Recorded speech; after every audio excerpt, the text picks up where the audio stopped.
চীন কেন ইরানকে যেকোনো মূল্যে বাঁচাতে চায়? শুধু তেল আর বেল্ট অ্যান্ড রোডের খেলা নয়, এটা চীনের সারভাইভাল এর খেলা। চীন প্রতিদিন 1,40,00,000 ব্যারেল তেল আমদানি করে, বিশ্বের সবচেয়ে বড় তেল ক্রেতা। ইরান চীনকে সবচেয়ে সস্তায় তেল দেয়। স্যাংশনের কারণে ইরান তেল বিক্রি করতে পারে না, তাই চীনকে প্রায় 25-30% ডিসকাউন্টে দেয়। 2026 সালেও চীন প্রতিদিন প্রায় 10-12 লাখ ব্যারেল ইরানি তেল নিচ্ছে শ্যাডো ফ্লিটের মাধ্যমে। কিন্তু তেলের চেয়েও বড় খেলা হলো বেল্ট অ্যান্ড রোড। ইরান চীনের BRI এর সবচেয়ে গুরুত্বপূর্ণ রুট।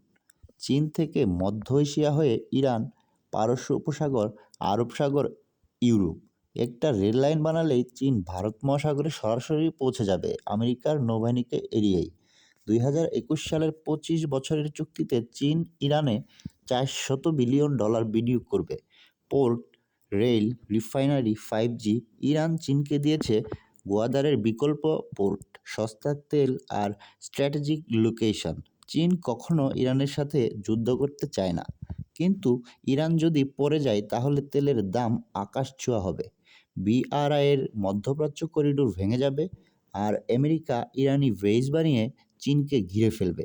তাই চীন শুধু কথাই সমর্থন করে না, তেল কিনে ডলার ছাড়াই ট্রেড করে। জাতিসংঘে ইরানের পক্ষে ভোট দেয়, এমনকি যুদ্ধ হলে মধ্যস্থতাও করে। সার কথা, ইরান চীনের জন্য শুধু তেলের সাপ্লায়ার নয়, এটা চীনের মাল্টিপোলার ওয়ার্ল্ডের সবচেয়ে গুরুত্বপূর্ণ বিয়ন। ইরান বাঁচলে চীনের এনার্জি সিকিউরিটি বাঁচে, BRI বাঁচে, আর আমেরিকার একচ্ছত্র আধিপত্য ভাঙে। তাই চীন যতক্ষণ পারবে ইরানকে বাঁচিয়ে রাখবে।